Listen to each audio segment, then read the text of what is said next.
Have you seen this on any of your Nokia Lumia devices? You go to reset the phone and you get the spinning gears stuck.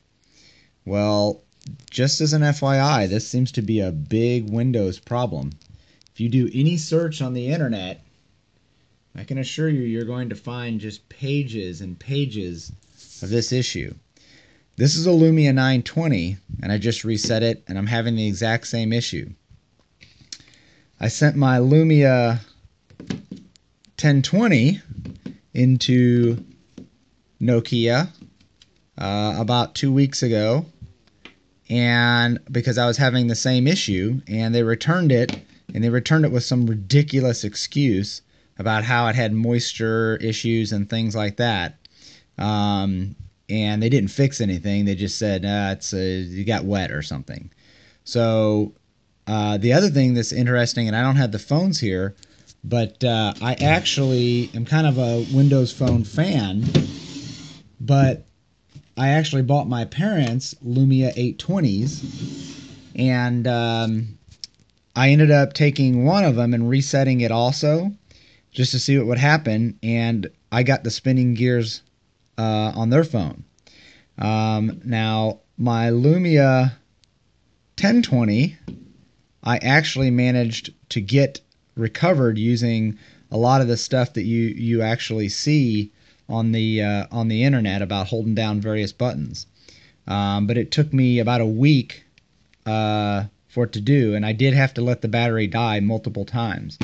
So Nokia and Microsoft, thank you for nothing.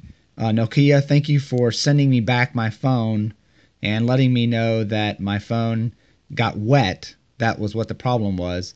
It sounded like a pretty ridiculous excuse. You've got idiots working down there in Texas is where you send these phones, at least in the United States. And then Nokia and Microsoft, I think you should probably look at this reset issue. I've never had a phone not recover on just a soft reset like this or a hard reset. So unfortunately, you can't take the battery out of these phones to kind of start all over. You've got to let them die down, which that's pretty tough. So there you go. If you get the spinning gears, just do a Google search, Lumia 920, Lumia 1020, whatever, stuck on spinning gears. You'll see really there's only about 2 or 3 different combination of keys to push.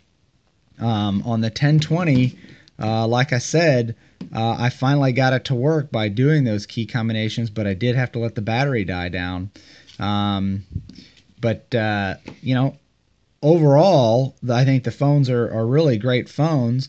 I think issues like this, and I think their customer support from Nokia online is good, but when it comes to actually physically repairing the device or standing behind it, from my experience, at least sending the device to Nokia was really a miserable failure, especially since when I got the phone back, the piece of paper that I got that said what was wrong with it and why they wouldn't fix it had nothing to do with why I sent it in. They didn't address that at all.